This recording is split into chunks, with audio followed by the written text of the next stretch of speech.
Hello, and welcome to the Southwest Georgia Regional Commission Transit Development Plan video.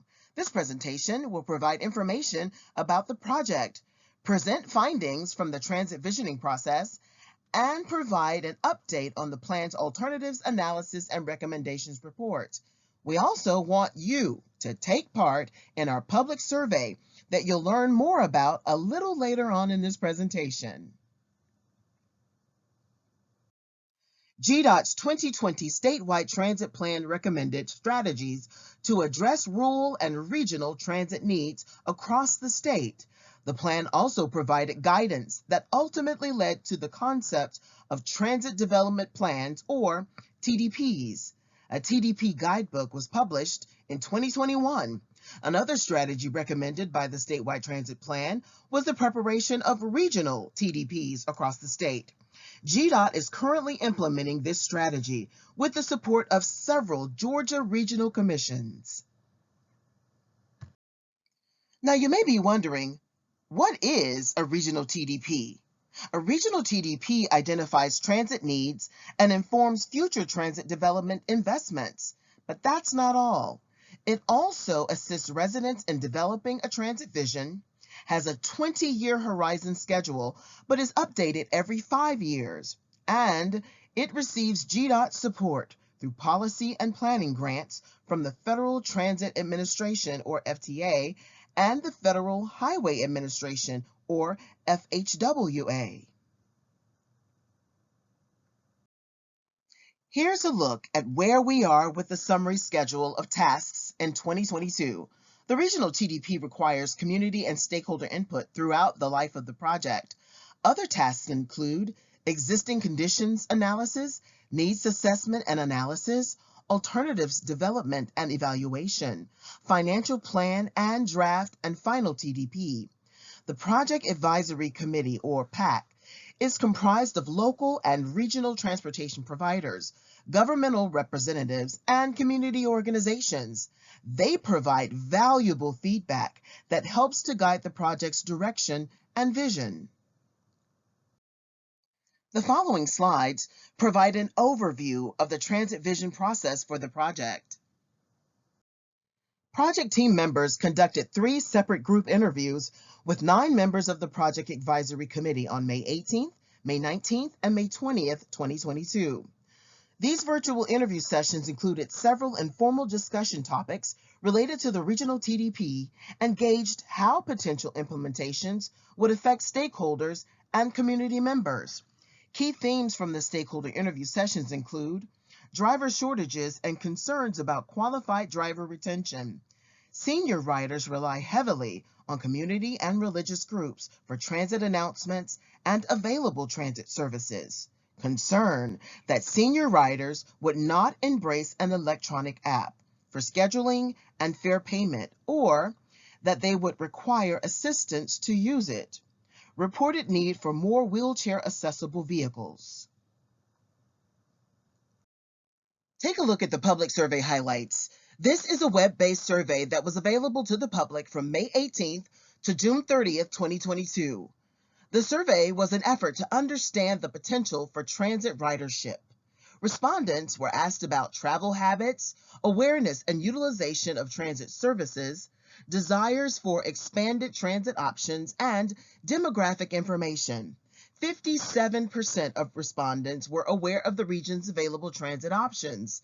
The most desired improvements for the region's transit service included easier scheduling, more fixed route bus service, and connection to other transit services.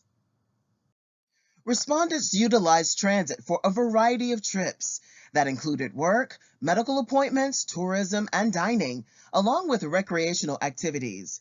The survey also asked respondents about goals for the region's transit service. The goals with the most support were providing mobility to people who cannot drive or who do not have a car, along with providing connections to jobs and medical trips to healthcare appointments.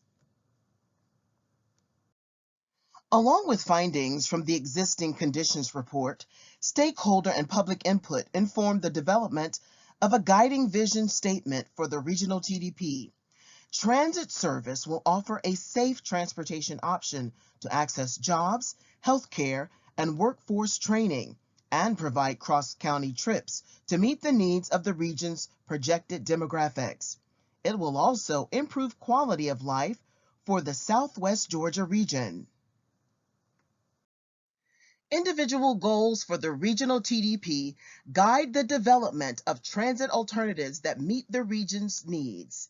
Transit service coverage should ensure that essential local needs for employment, food access, and medical needs can be served. Stakeholder and public input indicated the demand for access to jobs, hospitals, and activity centers in Southwest Georgia. Among the region's transit market demographics, Southwest Georgia has an elderly population share of 24%, greater than the state's elderly population share of 19.6%, while the region's total population is only projected to grow 1% by 2060. The concentration of elderly population is projected to remain high. The region's transit service capacity should continue to meet the demand of this key demographic. Agencies in Southwest Georgia should coordinate to jointly market the region's transit services to the public.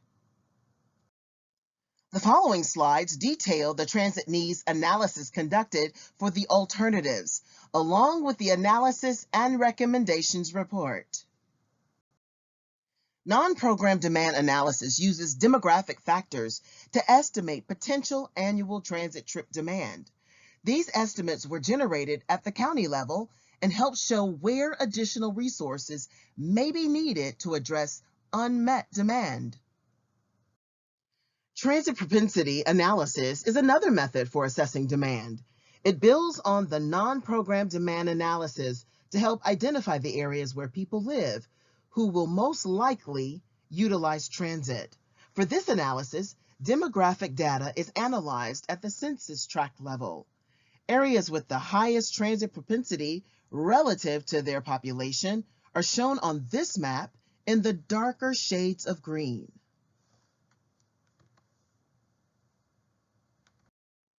The following slides show proposed alternatives for evaluation in the Alternatives and Analysis and Recommendations report. GDOT's statewide transit plan divided transit development strategies into 3 categories. They were used to help classify and develop the alternatives presented today. These categories are transit service expansion, transit service enhancement, and administrative tools and guidance.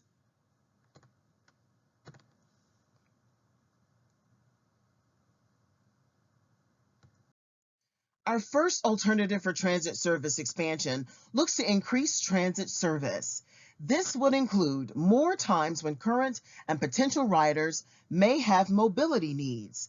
The addition of Saturday or weekend service would give riders more options and ensure that operational hours more closely align with the employment needs of area residents. Additionally, expanding the capacity of transit in the region is needed as demand is expected to increase. Demographic trends, including an aging population, are expected to increase the demand for transit in Southwest Georgia over the next 20 years.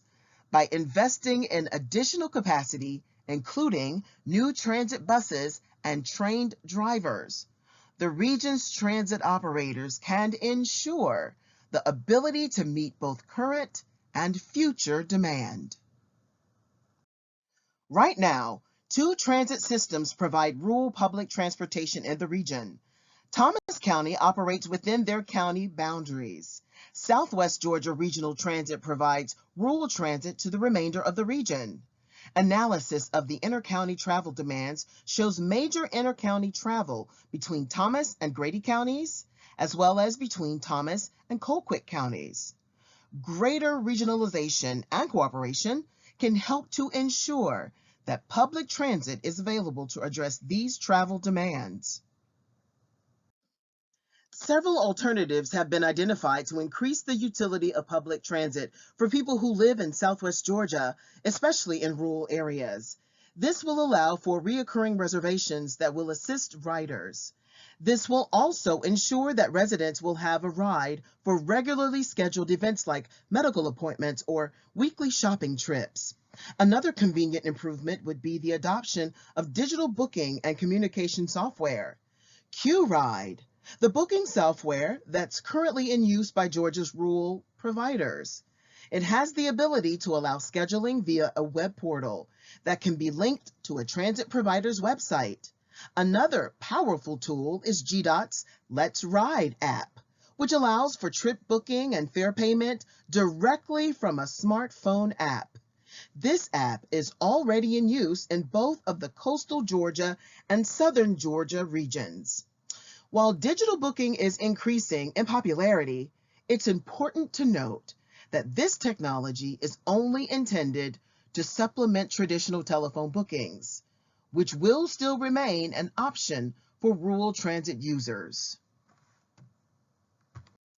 A joint social media campaign between the Southwest Georgia Regional Commission and area agencies could help promote awareness of the region's available transit services. Along with the smartphone app, GDOT's Let's Ride Toolkit includes branding resources like vehicle wraps and decals. These provide unified branding across all fleet vehicles in the region and advertise the Let's Ride app. Technology upgrade alternatives have been identified to improve the booking experience for prospective riders. A central phone number would provide a single point of contact for ride booking. It will also route callers to the appropriate dispatch offices within the 13-county Southwest Georgia regional transit providers. It will also dispatch to the office of Thomas County Transit. A website update for Southwest Georgia Regional Transit would align with the unified branding of Let's Ride or the recent branding update for Southwest Georgia Regional Commission Planning.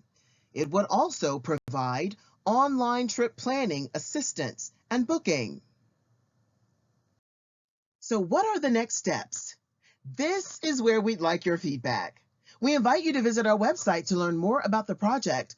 Go to regionaltdp.hub.arcgis.com/pages/SWGRC. You can also take our survey. Just click Take Survey. Let us know what you think about the proposed alternatives for transit in Southwest Georgia. The survey will be available until October 14th. Please reach out to the project team with any questions at regionaltdp@dot.ga.gov. And keep an eye out for the final regional TDP later this year. Thanks for watching.